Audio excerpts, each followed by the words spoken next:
Welcome, everybody, back here at our regular Sunday interview. And I think this might be the interview with maybe the highest selling artist that we've ever had. Maybe, maybe not, but very close. I'm very, very sure because I'm very happy to have Jimmy LaValle from the Album Leaf here on the show. So, first of all, thanks for joining, Jimmy. Yeah, thanks for having me.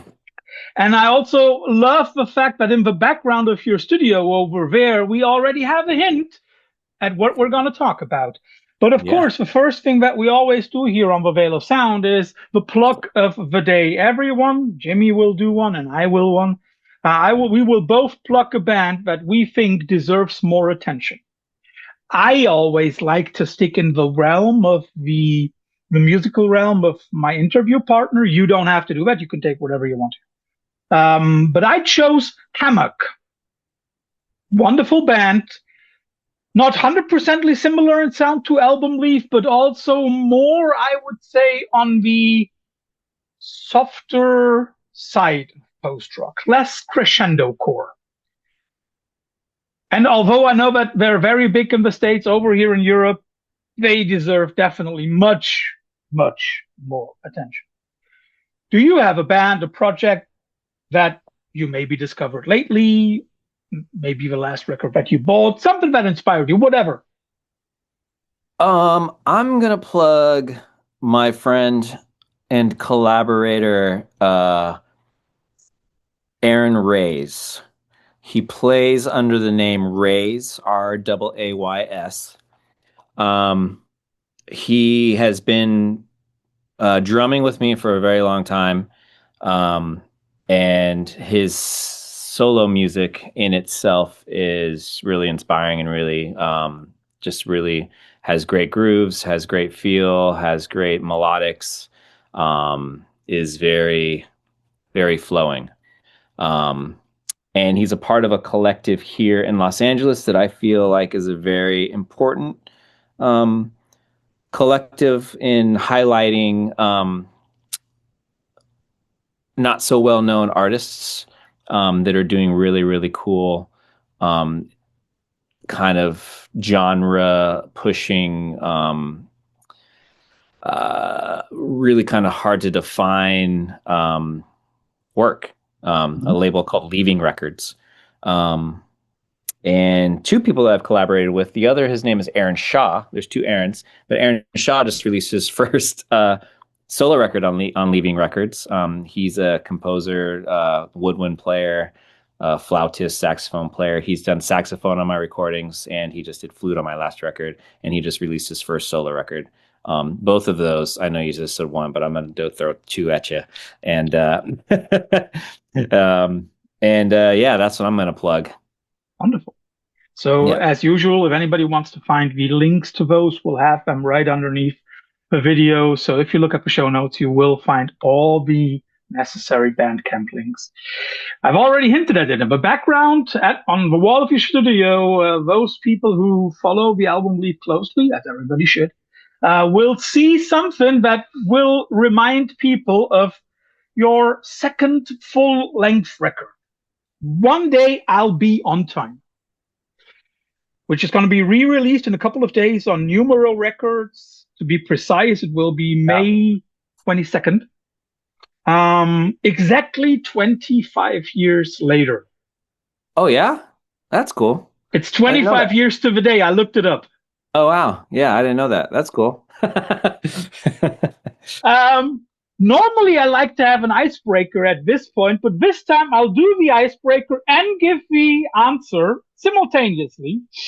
Normally, I would have asked you, are you a person who is usually on time? As this is our second date, yes, he is on time if he knows that he should be.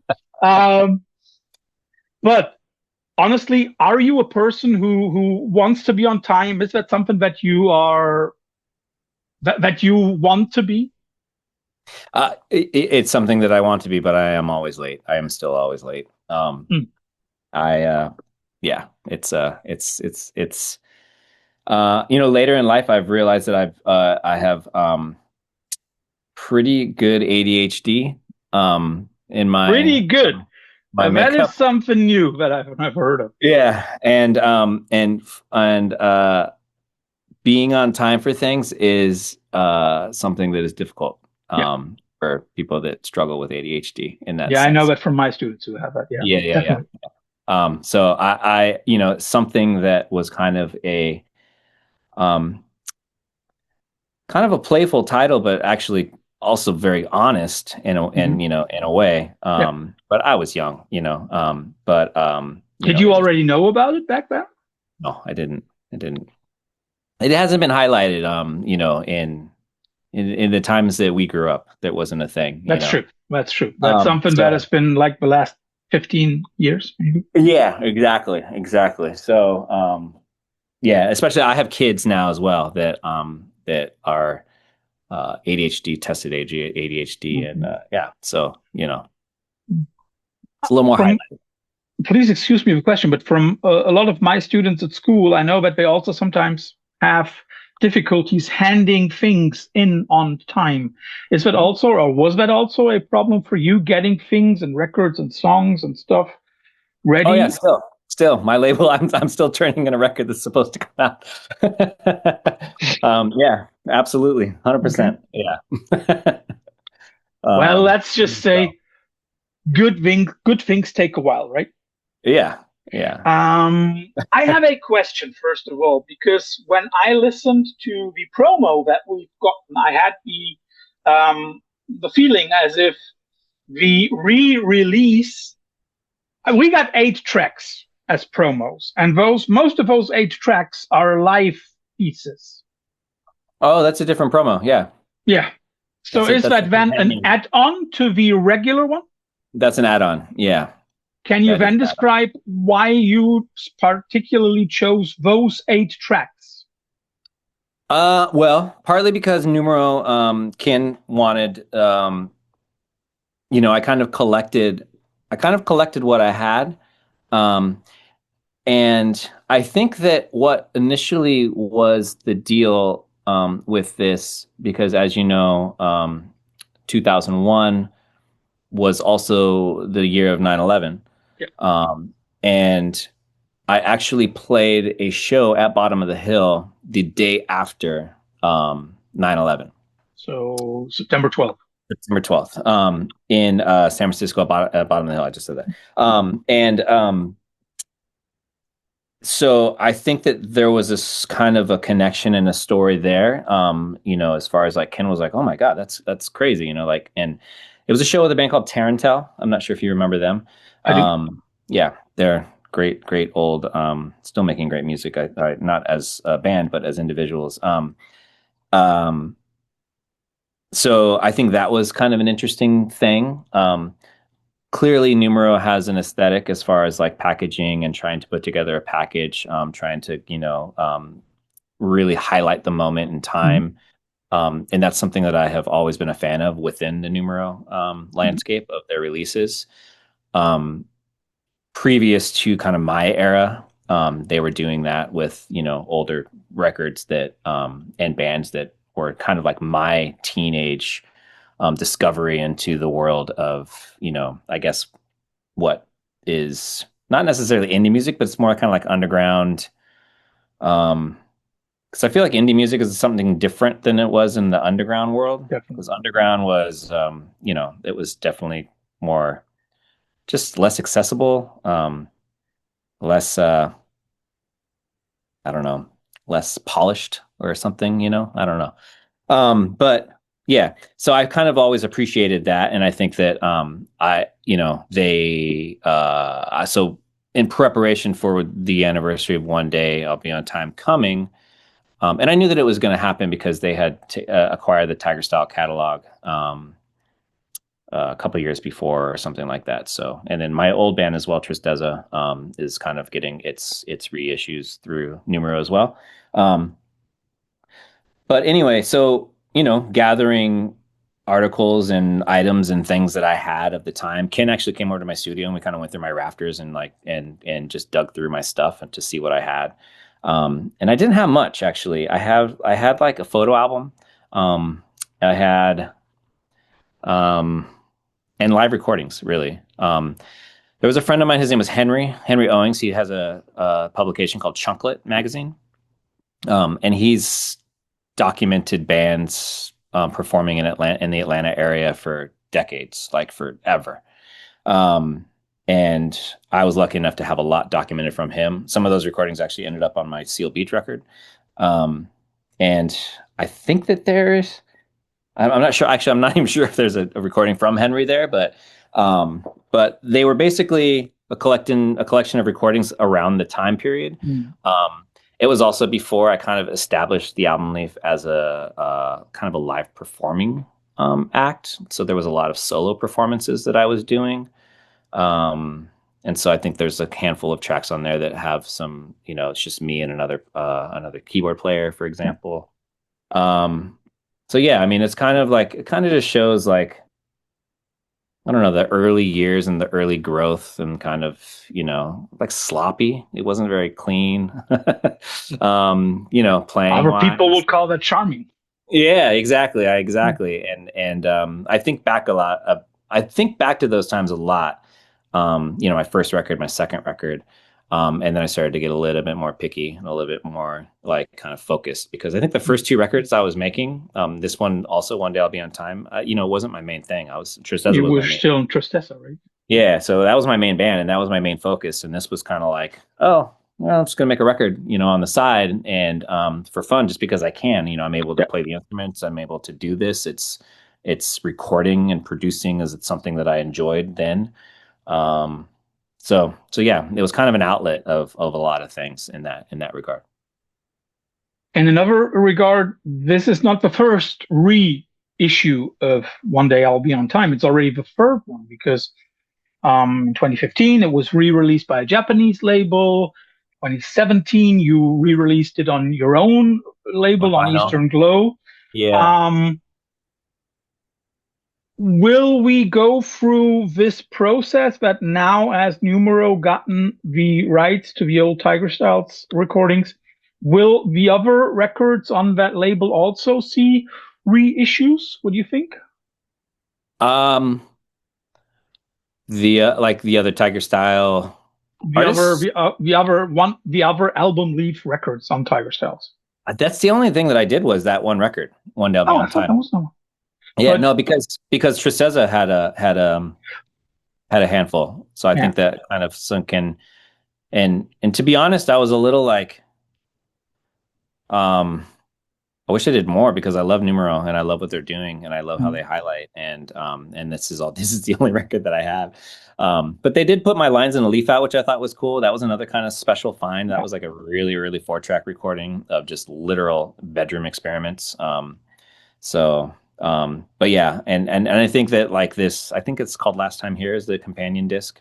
That's another thing that I'm glad is coming to light. So we're going to be digging around. I don't know. We'll see what else is there. So how do you nowadays look back on the times of first, second, maybe the third album leaf, full lengths? How do you look back at those times nowadays? Yeah, I don't know. I mean, it's still kind of insane to me that I'm still doing it, to be honest. More than 25 years now, yeah? Yeah. I mean, and yeah, 2 years, it'll be 30 years that like I've officially had the name, the album leaf and have released something. So that's kind of insane. And obviously the music I make now is nothing like the music I made then. But there was a lot of vulnerability in those recordings and in the way that I made records. The mistakes, that I'm talking about, mistakes in production, like a little, a bad note here and there, something like that. I don't know if there's a bad note. Maybe there probably is, but anyway. As I said, so it's yeah, a charm. Yeah, exactly. I mean, I know on my first record, like it might happen on One Day I'll Be in Time too, where like, I didn't use a click track and I just kind of like, on my first record, I recorded music and then I was like, I want to add drums. And for anybody that records, or makes music, I think that they would understand that adding drums after the fact without a click track is kind of a funny endeavor to go down, which is what I Yeah, did. also against a Um, normal recording order. exactly. So that would happen. And I think that um, yeah, there's, my Rhodes. I plugged also. There was no mic pre's involved in that record. It was just like, here's the line out of my Rhodes, and I'm going directly into this new computer that I bought that's able to record on this old PC program called Vegas Sony Vegas Video. Um, I wasn't using Pro Tools or like Ableton or any of the like hot shit things that are what producing what making records are today. And I remember I did an interview with Tape Op, and Larry's asking me about like you know, mic pre's and microphone usage. And I'm so naive. I'm just like, I had no idea. I just plugged straight in and I like twiddled things until they sounded okay. So I think there's a lot of that in that recording. And I like that. I wish that was a little easier to come by these days. And it's really hard to do that. I think other artists are still kind of in that world. Of just experimenting in the way that they record, and now I feel like I know too much. I've done it for so long. I know that I know how to produce a record. Then I didn't really know what I was doing, and I think there's some obviously honesty and vulnerability and experimentation, and chances that I took, then as opposed to you know but that's also it's also growth. I think how old was I? I was, so 2001, I was like 22, 21, 22, making that Yeah. record, something like that. Yeah. Whenever I listen to the album leaf recordings, there is one word that crosses my mind, and I hope you don't mind, but I always associate it with innocence. It's very, very somebody who's putting out music the way he thinks is right. And um, sometimes I even think like a little bit of naivety, like, okay, let's just try this. Is that something that you would like to reacquire for yourself? Um, I actually feel like I still do that. I still do that. I think the later the result sounds different, but the approach of that Mhm. I still utilize. I still do that. I definitely am like, I'm just gonna try. What does it sound like if I do this through that and whatever, something Mhm. like that. There was absolutely no instrumentation named in that, this, that, and whatever. Well, I'll just do that. Mhm. But yeah, I mean, I still feel like I do. I think that's always been part of my creative process is Mhm. experimenting. I've done that in a multitude of different ways through the years. And it's still Multitude part of of what I, different styles. yeah, We'll yeah, come yeah, to one of them later. yeah. Yeah, I can understand that. I can also understand what you said about the connection between One Day I'll Be on Time and 9/11. I mean, like, of Mhm. course, the record was released pre 9/11, but there is something about it that connects the record also for me in a way to that time because especially the first weeks after 9/11, a lot of people were searching for something soothing. And that is exactly what the record was and still is. It's very, very soothing. Was it your intention to do that, to soothe out nerves, to calm people down, or is that just the effect that happened? Um, I think it's the effect that happened because I think that was like what I was drawn to. I was drawn to ambient music. I was really into and inspired by Brian Eno and um, you know, Harold Budd and Aphex Twin. The bands of the era that I was really into at that time period, I think were. I remember I was listening to Yo La Tengo a lot, which isn't necessarily a mellow band. They Yeah. have their rock, but I always, they're a band that kind of has a kind of a wide umbrella of music that they create. And I was always drawn to the softer, side of things. I was into Low. I was into La Bradford. I was into a lot of the Chicago, um, not necessarily the post rock stuff. Obviously, Tortoise, has always been, on my radar. But the other kind of mellower things that were happening then. I also started to discover electronic music, um, and getting into kind of that world, more music. That label, it's a German label.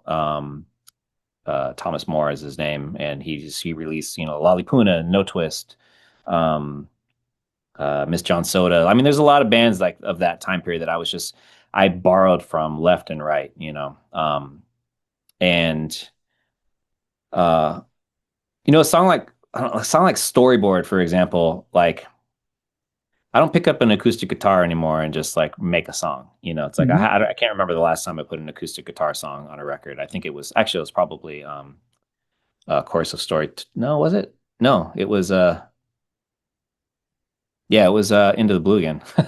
It's been, almost 20 years since I said it's been 20 years actually since I've had an acoustic song on a record. And those kinds of I don't know. I think I'm not really sure where I was going with all of that, but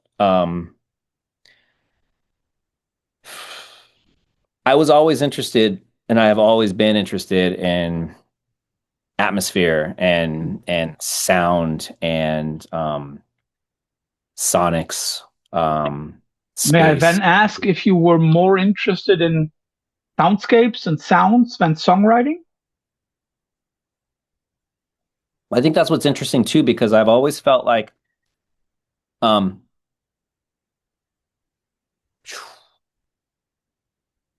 okay, I'll put it this way. So like, I've always struggled with being categorized as post rock. I can Um, imagine. Yeah. yeah, on the album leaf front, For not me, it would be on. much more indie-tronic.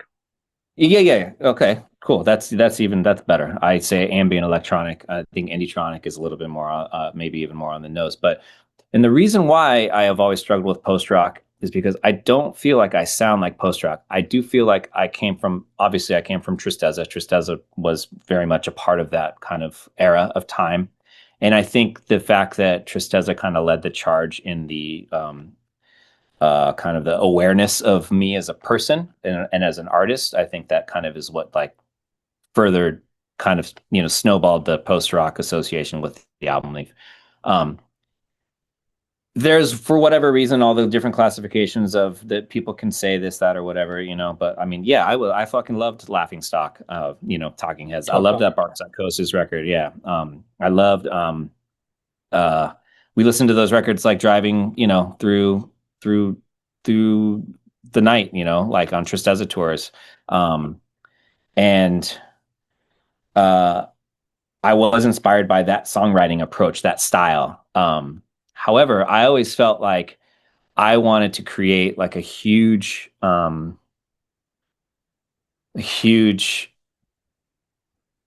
world of like sound and lush and beds. Mhm. I guess like What the Day is a prime example of that. It's like What the Day is like, this nice kind of airy drone. There's a lot of drones actually on One Day Off on Time, and I think that was kind of the beginning of something that I still do now. Um, So to answer your question furthermore, I think I was interested in both equally. So I was always into the idea of songwriting, and I think that's kind of where it leans me more towards post rock rather than Mhm. ambient. Because I do Mhm. have melody, I do have song structure, I do like to have a quote unquote verse chorus, kind of Mhm. songwriting approach. There's an intro, it goes into this, there's a that, blah blah blah. Even if it's instrumental. Um, so, so yeah, I mean, that's always been really important to me, but I also feel like I still, utilize a room full of random shit, that I run through a lot of different, um, experiments and different chains and pedals and this and that, and to create, um, you know, really soothing, nice beds of sound that I can write, melodically, Mhm. over. So, It's interesting that you mentioned some records that mm, at first might not be associated with the album Leaf. Um, but I'll add to that. You've been talking about Laughingstock and other early post rock stuff, but I would like to venture more into the songwriting aspect because three records that I listened to a lot at the same time were Lifted by your friend Connor Oberst and Bright Eyes, White Birch by Codeine, Oh yeah, that record is oof. Yeah, and for many people, the initiating point of American post rock, Spiderland by Slim. of course. Yeah, yeah. Were that records that might not directly influence you when you are writing songs, but maybe more back in the day when we didn't think about those genre titles so much. Yeah, exactly. And that's kind of like where, yeah, it's like where this is when music started to kind of expand and they're like, what do we call all this? There's so much Yeah. different stuff happening, you know? Spiderland was a game changer. I heard that record and I was like, oh my God, this is the, I have an original pressing of that record. I got it like, you know, like when it came out, you know? And White Birch, I think the White Birch was also another like really, really huge record for me.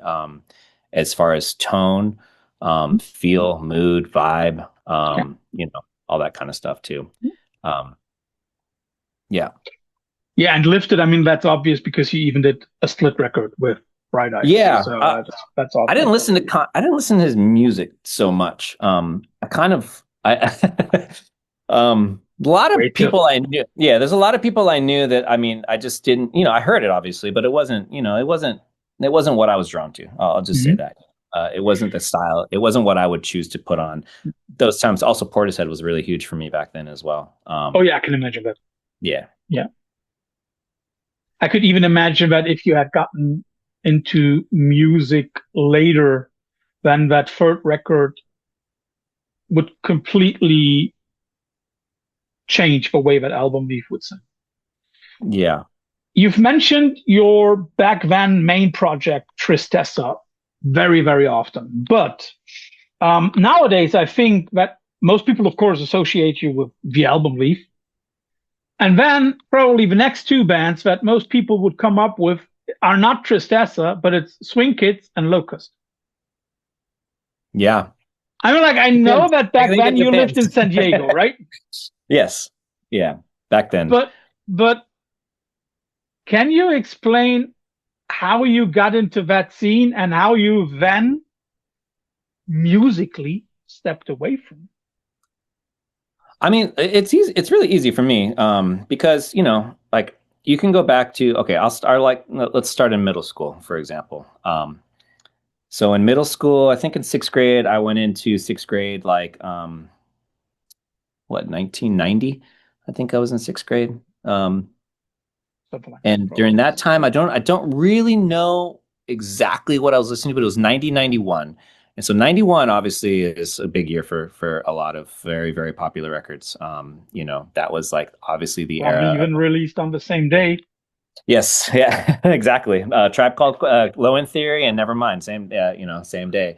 But And I was even Blood also Sugar Sex Magic, I think that's also the exactly. same day. Yeah, yeah, yeah. And those all three of those records. I loved those three records when I was in middle school. I think Pearl Jam came out that year. I think Soundgarden came out that year. I think Smashing Pumpkins came out that year. I don't know. There's a lot of stuff. Yeah, 91. But yeah. So that's kind of like okay, cool. You're you know that obviously it's the MTV era. You know you don't really know about underground music. You don't know about anything. But these are like you know obviously different bands than you know pop music, for Yeah. example. So that's kind of starts to scratch the surface of like I'm into something that's not quite you know like cookie cutter or whatever you know. Mhm. And I didn't have my brother was into like 80s rock like hair bands you know like I you know he had Yeah. like Rat and Cinderella and like you know things like that. And then obviously there's Mhm. all the you know stuff that you know about from the 80s, you know Duran's and all that kind of stuff. But you know I didn't have access or anyone kind of peddling you know underground punk or anything like that on me. Um, Fast forward, and I came up in the band and orchestra system of school. So I came up playing violin, clarinet, and then I moved to drums. And this is important because By the time I think I was in ninth grade in high school, um, I met I was in the percussion section. That was the crew of like misfits. Those were like the guys that were like, smoking weed on the band room roof like after practices and like, and I'm like, what's up with these guys? They're so old, like that kind of thing. And they're into shit like like Sepultura and like Deicide and like these kind of like other things. But it also they want to play music and they're in bands, so and I wasn't like necessarily a hot shit drummer at that time. Um so or a musician, period. Like I had just started playing guitar. So I started playing bass in these bands. And it kind of was like these like punk bands, which then I also grew up skateboarding, and so skateboarding, watching skateboard videos, I discovered things like Pennywise and like Green Day, and I don't know, like just certain things, and a lot of hip hop because of that. No effects, face to face. I don't know, like things like that. Yeah, They were like yeah. pop, and I'm like, The and then classics, right? yeah, totally, Our classics, not yeah, necessarily like Agnostic Front and right. Chromax, but our classics, our Yeah, generation's yeah. classics. But then like Cro-Mags and Agnostic Front, like those are like the equivalent of kind of the underground bands of those of that time, so Yeah, they didn't have the the exposure. decade before. Yeah. Yeah, yeah. Um, but basically that started to unveil that world. So then that world started to get, like kind of shown to me. There was this record store in San Diego called Off the Record. And back then, pre-digital streaming era, you kind of like the person who worked behind the counter at a record store or Was the God. recommendation. That was that was a Spotify playlist, was that guy, Yeah. or Yeah. that woman or whoever. And those things were up on the wall. You'd be like, oh, I'm gonna check that out, whatever. And then you're looking at record covers. Anyways, in comes Fugazi. Fugazi, like all of a sudden is just like, oh, then there's like Minor Threat, then there's Embrace, then there's this, then there's Rites of Spring, and then there's that world. And then it's kind of like, oh, here's all this other stuff. Mm-hmm.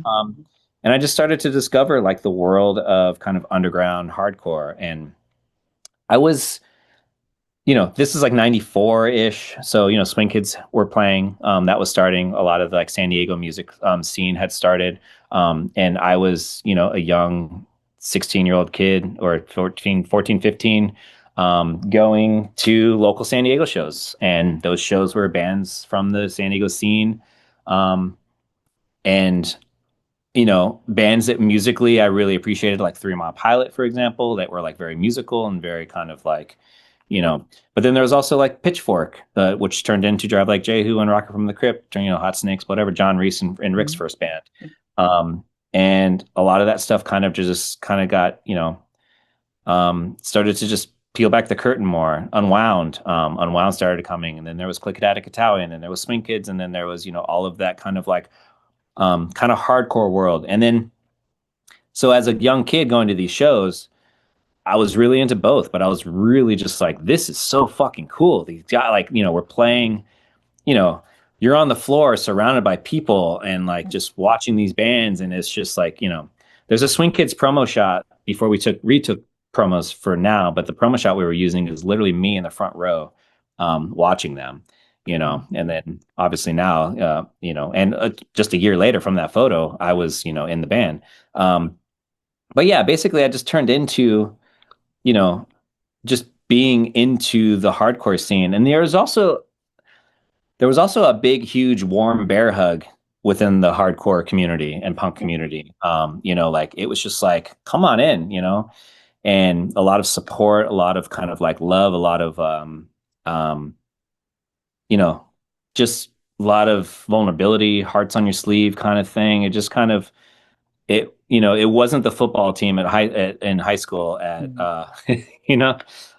it was just a different world and a different era. And, I did my first tour, my senior year of high school, over spring break.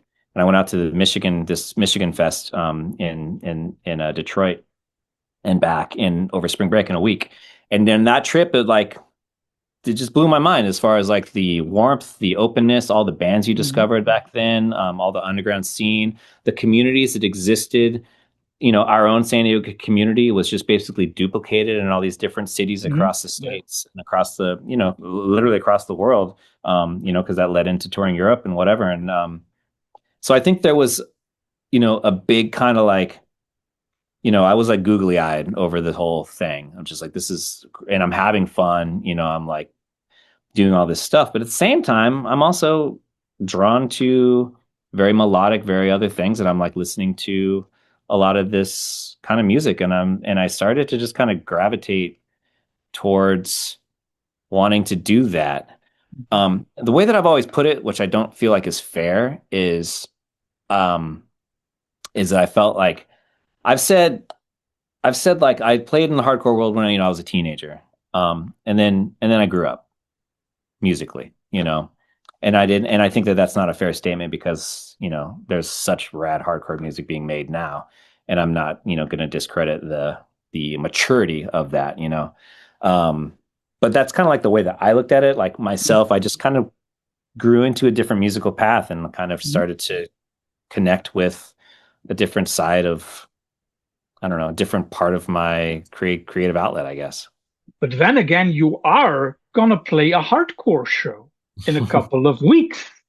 For anybody who doesn't Next know weekend. this, Next weekend. oh yeah, it's next. Yeah, when this it's in a couple of days from this one when we're recording. For everybody, if you haven't been to it, Chain X was in the middle of April, and you're gonna join Swing Kids on stage. I'm like, you're a busy man. How did you receive the request, and how did you react? So we've done sporadic shows through the years. We first reunited in it was 2010, 2011 maybe. Um, and it was around a book release kind of documenting the era of time. Um, and when on the bill, I think was also like Unbroken, and Undertow, other bands kind of the era. And then that was a one-off. We did that show, that's it. And then it turned into we did a tour in Europe in 2012, I believe, maybe. That tour we did under the name Blue Note, performing the songs of Swing Kids because I was in the original lineup of Swing Kids at the very, very end. I didn't write any of the music then. I came in as a second guitarist. Eric Allen was the basically principal songwriter, the vision of the band in a way, just, the sound of the band, and he passed away in, I believe it was 98. And the band kind of fizzled and died, around that time, obviously.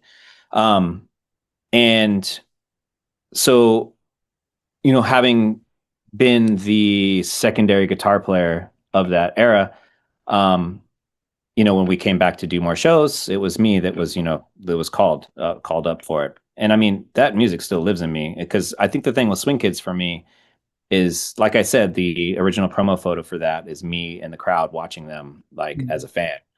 And I am a fan. I'm a fan of that music. I love those records. And I love playing those songs. Um, we've wrote a new song, or I wrote a new song in um, around that time period, 2010, I think. Um, and and then so 2011 came around, we did that tour. Then basically fast forward to our bassist, John. It was his 50th birthday, and he's like, "I want to do a 2-day festival for my birthday party. I'm wondering if Swing Kids would want to play." And it was like, and this was last March, I believe. And I was like, "Yeah, let's do it. I'm in." And then that happened, and then everybody was like, "Yeah, let's do it. Let's do it."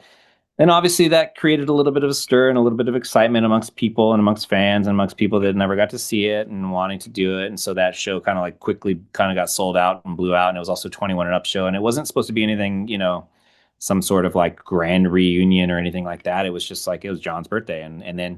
So then we started booking more shows around that. And yeah, I think that's kind of where it's at. So we're just kind of sporadically looking at doing shows, and it's been really fun. We've we obviously we have another song that was written about 15 years ago, and then we just added another cover. by this time I can say, but we added a pitchfork cover, stuff like that. So yeah, it's been really fun, and it's definitely still, I don't know, it's fun, it's great. I mean, and I've known those guys obviously, you know way back when. Those were the people that I looked up to. It's like they were the older, the two, I think they're 3 years older than me. And that was like, whoa, these guys, they were the part of the San Diego Yeah. scene that was like that I was so, you know, googly eyed and influenced by. And they all became, obviously peers and friends, and we all lived together back then, that kind of thing. Um, so yeah, I don't know. It was good. It was it's good. It's been great to do that again, like 100%. Love it. It's interesting that you refer to your time as a fan of Swing Kids so often because I mean, like, you will, of course, have a lot of moments when people have come up to you saying how they were fans of the album Leave, how much your music means to them. Yeah. And let's now look at that record in particular. I know that for many people, that was a record that got them through really dark times because we've mentioned 9/11. How do you feel about it when people nowadays come to you 25 years later and say, like, that was my 9/11 record, or this is a record that got me through dark times? How do you feel about that? I mean, I never take that for granted that Mhm. that um that what I do as just because it's kind of all I know how to do. I mean, I mentioned ADHD earlier, like on the top of all this. The only time I am 1,000,000,000% focused is when I'm making music, and Mhm. that's always been the thing. And I think that's maybe something that, I didn't really like kind of connect those Mhm. dots. And um, I don't know. I also feel like, ADHD on the surface doesn't sound like that kind of like detrimental to like one's if people don't understand it, it's just like, oh, you can't sit still, or you can't do Yeah, this, yeah, or he can't but sit still like, and he can't yeah, but focus. Yeah. yeah, it's so much more than that. It's like daily tasks that I like, oh yeah, I'll take care of that. And then it's like, oh, what? I told, just there's a lot of there's a lot of kind of curveballs and that I've been able to kind of tie now to like, oh, it's that. So something that is just like literally what I do in my, that's what I do. I literally every day, aside from the weekends, because I'm a dad and a husband. I'm in my studio making music, and I'm lucky that I get to do that. And I'm lucky that people still resonate and want to share their experience with it, and that it's spoken to them in a way um, that is meaningful. Um, Also, around that time period, mentioning 9/11, literally a week later was when I did the tour with Sigur Rós. And I thought that that tour was going to be gone. And I think that that was also kind of another important part of that time period, was Yeah. because, here 9/11 happens and we literally played Beacon Theater in New York. We played a week and a half later or 2 weeks later. And, we're touring through the country, and, I specifically remember like driving cross country during that time period, and it's like American flags on like freeway overpasses, and still imagery that I kind of you know I'm I don't know, I have a lot of hard I'm it's hard for me to associate with a lot of like patriotism. It's not. Yeah. It's just such a negative connotation, and it's never rang true to me. And it's just always like it just speaks for a lot of like not. It's just very. It's not inclusive. It's not. You know. Yeah, Anyhow. and let's be honest, why should anybody be proud of something that they didn't influence? Because Yeah. nobody Yeah. influences the state that you were born in. And I, as a history teacher, I have to say that patriotism is the little brother of nationalism, and nationalism is the little brother of fascism. So Yeah. it's Yeah. a Yeah. very, very Yeah. quick connection. Wow. Um, I don't know your I have, history teacher. I love that. yeah, English and history. Yeah. Um, I have one more question before we come to the quickfire round at the end, and that is very, very easy. You now have done, I think it's 9 scores or maybe even more for movies. Much more. Yeah. Yeah, probably those are just the 9 that I found on Discogs, Yeah. Yeah. that were also then published. Um, Right. why do you think does the album Leaf music lend itself so wonderfully to movies? I mean, first and foremost, obviously it's instrumental. That's true. So that was something that like, around the time in the aughts, I guess, is like when I feel like that was when a lot of the indie world started to get used in the world of MTV shows and the world of like prime time, the OCs and the like kind of the that era of time. So I think that my music being instrumental, was obviously kind of an easy way to insert something. And it's also melodic. So, there is emotion in it. And there's obviously something that's like, it's not just a drone or it's not, anything like that. So it's very melodic. And I think that that's kind of was my kind of stepping stone, into scoring. Scoring wasn't even on my radar at all. Like I never thought about making movies for film ever. It was nothing I ever wanted to do as a kid. It wasn't anything that, I thought of. It didn't even cross my mind. I always wanted to play in a band. I always wanted to be a musician in that sense. Um, and then fast forward to, I don't know, maybe I think it was 2009. I was always getting a lot of usage asks or clearance asks for films. Like, would there, here's a scene, they're using your music for this. Like, is that Yeah. okay? That kind of thing. Here's whatever it is. It's either money, no money, student film, whatever, there's a lot of it. And I was always like, yeah, cool, cool, cool. And then there was one particular film, Tori's Distraction, is the first doc that I actually scored. It used a lot of my music in it. And I was just blown away by the content of the film and the story of the film. And I was like, what if I scored this one instead, Um, and that was kind of my entry into it. And with that, I did a lot more like, it was a little more, this was the temp that you used. And I kind of was more on the nose with like trying to Mhm. recreate something that sounded like the temp. I did a handful of films like that, I think, before I really kind of found my way and my voice and kind of started to like fall into who I am as a composer, or who I now am. And of course they're still growing and still learning, and it's kind of like that's also what I really enjoy about scoring, is that you're constantly writing, you're constantly creating something new.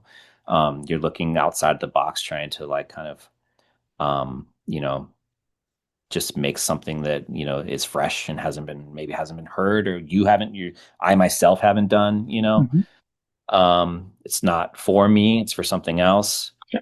um, and yeah, I think no matter what, I think things sound like me and I can't get away from it. And I'm not trying to get away from it. Yeah. But like, I have a voice in my music that I think is there, Yeah. in the way that I approach and the melodies that I write or the sounds that I choose, or whatever it is.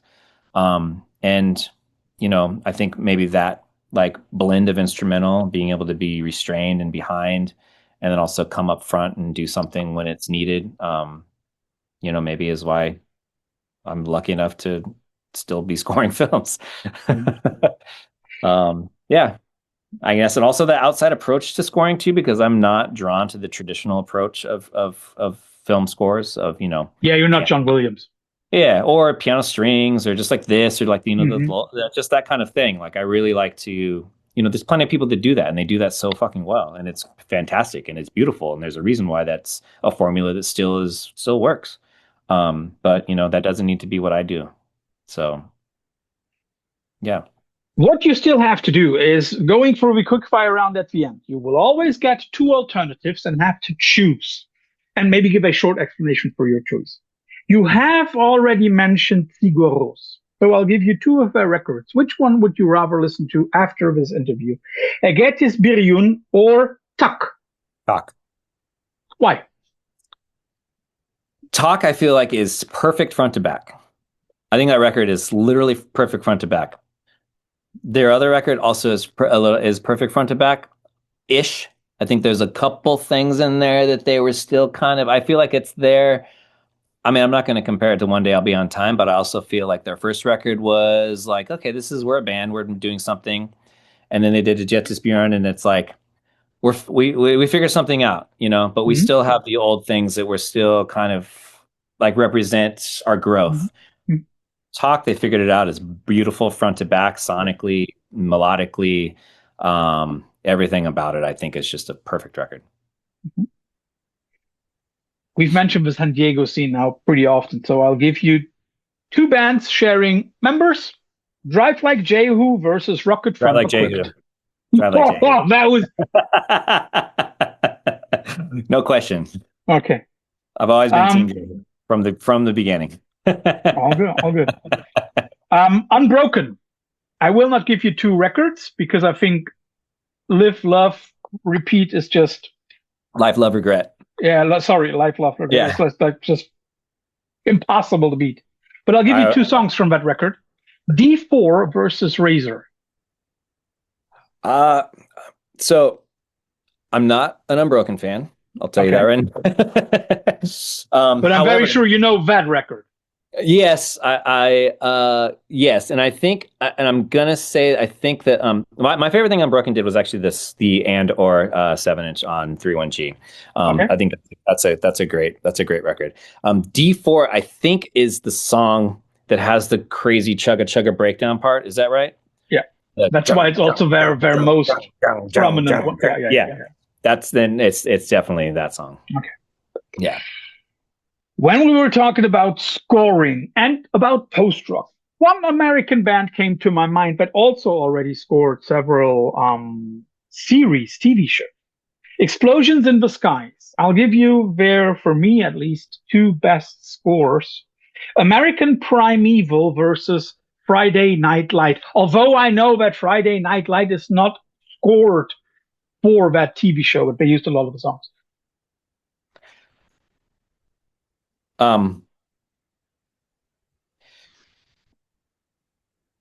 I don't know them at all. Sorry. No problem. All good. They have been a name that I'm like. That you also probably heard pretty often, didn't you? I heard something and I'm like, this. I'm gonna stop there. I'm not gonna go further on that. However, I will say Friday Night Lights, because the score is actually done by Brian Reitzel. And he's fantastic, and I know the backstory just because I've met with Brian, and I've had I've been able to, I've had the opportunity to like go hang with him in the studio, and I think that he's great, and he's great as a score producer and a director in that way, and he's I don't, did he do the show or did he do the film? I think he did both, maybe. I'm not sure. Not sure if he did this. I think he did the film. Yeah, but I'm not sure. Yeah, but he did. Yeah, I'm pretty sure that it was pretty clearly inspired by. But I got a soft spot for that series. I don't know what it was. But it came a high school football fan. Yeah, I know. It's not even the football part. I don't know. Tammy Taylor, man, like, ooh. She was my North Star. And I also think that it speaks to people. I mean, like, we're roughly the same age. I might be a year older, but otherwise, it speaks to us because it has there is something good and positive American about it. Yeah, and also Texas, and like that part of Texas, that that shit's probably politically fucked. You know what I mean? And like deep Texas like that whole like that system, the way that they raise kids, the like amount of importance they put on high school football, the religion of football, that is not all of that shit. You're just like, wait a minute. There's so many things that are so fucked about the backstory of what that actually probably looks like in real life. But I'm very sure that series and I don't know. It got me. And the importance that they place on high school football always reminded me of a quote by an English soccer coach, Bill Shankly, who was once asked, Mr. Shankly, you always talk about soccer, whether it's a matter of life and death. And Shankly goes like, no, it's not that. It's much more.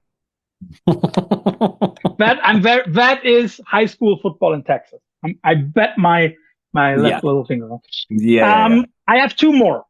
Okay. Um, Love this. I'll give you two records by a artist composer that you also very surely know, Olafur Arnalds. Hmm. Eulogy for Evolution, and the next one is And They Have Escaped the Weight of Darkness. I'm not familiar with his records, but I love his music. I just don't know them. Like I haven't listened to a record, putting it on, being like, "This is this record." So I can't answer it. I love his music. I can say that. You probably also like the approach, don't you? The way that he. Yeah, he's great. I love his work. I love his aesthetic. I love his outlook. I love his chiasmo stuff. I mean, it's like I love, he's fantastic. So, not familiar with the actual records, just because, that's also, to be honest, the downfall of the digital streaming era is you can put it on an artist and just hit play and be like, great, but you're not listening to a record front to back, and which is also like something that I shouldn't partake in because it's very important for people to listen to my records front to back.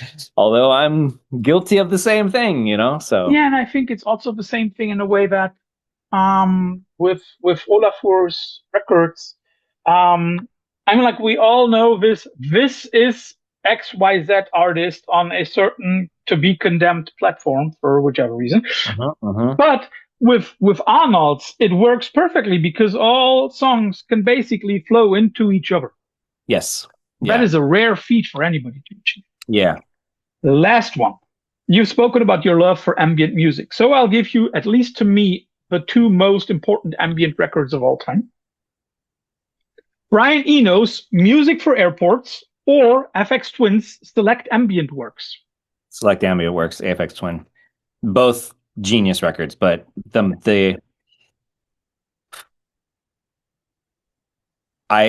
will 1,000,000% say that AFX Twin Selected Ambient Works changed my life straight up. Changed my outlook on music straight up.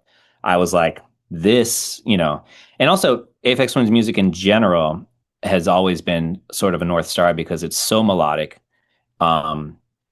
And it's so creative in that sense, and it's so atmospheric. I'm not AFX Twin, obviously, but I do kind of feel like I'm in a similar kind of outlook of a musical approach and kind of the umbrella of like that I like to stretch. And to be honest, I restrain myself in a way that he doesn't, and I wish that I didn't. To be honest. Well, you haven't crossed the 50-year mark, so you can still That's true. reinvent yourself. Yeah. I feel like there's music that I've made that I've never released, and I've also like so much, and I also feel like it's because it doesn't fit under the umbrella of what it is, and then I have to separate that and give myself credit that I am a person, not a thing, and like this is music that I create. And so anything that I create should technically be under the umbrella of what I'm making or what I'm releasing as. And so I feel like I've put a lot of like unnecessary weight and value into what comes out under that. And I sit on everything else that I'm still proud of that I think is cool. And I think FX Twin doesn't give a fuck. And I love it. No, he doesn't. If you follow in his footsteps, please don't give us a window licker video because no. Oh no, I know. I showed my daughter that, I think a little too young, and she was like, "Daddy, that is kind of crazy." Yeah, no, because we were listening. Yeah. I was listening. Sorry, I didn't show her Window Liquor. I showed her Come to Daddy. Okay. Because I was listening to Flim, and like I was like, listen to the song, like and all that kind of stuff. That's such a great song and a great record, or EP. And they heard Come to Daddy, Window Lick, that video is pretty fucking rad though. I mean, it's so great. The It song, is everything, it's so good. disturbing. Yeah, totally. But yeah, that I think that made a lasting impression on my daughter. Yeah, when she saw "Come to Daddy." Yep. The next time you said that, she was like, "Come to Yeah. daddy." Yeah. Also, all the little kids running around with his face, like, it's kind of like they can relate at the same time. And it's like, whoa, this is just too fucked. But it's brilliant. Jimmy, Yeah. thanks for the insight into the time of one day I'll be on time. Thanks for also the cool looks on how you grew as a musician and got into making music and all of that. For everybody, as I said, May 22nd, exactly 25 years to the day of the release of the original record. But one day That's, I'll be on time will be reissued by the Numero Group. And Jimmy, thanks for the music and your chance for final last words. um, yeah, I will add that this is a remastered version by Dave Trumfio, as well. So it is something new. It's something new to pick up, musically, sonically. It sounds fantastic. Um, Aside from that, yeah, I don't know. It's crazy. It's been 30 years of this, almost 30 years of this, and it's pretty fantastic. So I can't thank if anyone here is as a fan, I can't thank All you true. all. So yeah, that's Thanks about for it. your time. Thank you Enjoy the rest of your day. yeah. I always enjoy speaking to someone of the time period because if not, you really don't kind of get it. You don't understand. But if we lived it together, we understand it, Definitely. Jimmy, Appreciate it. enjoy the rest of your day. Bye bye. Yeah, you too. Cheers.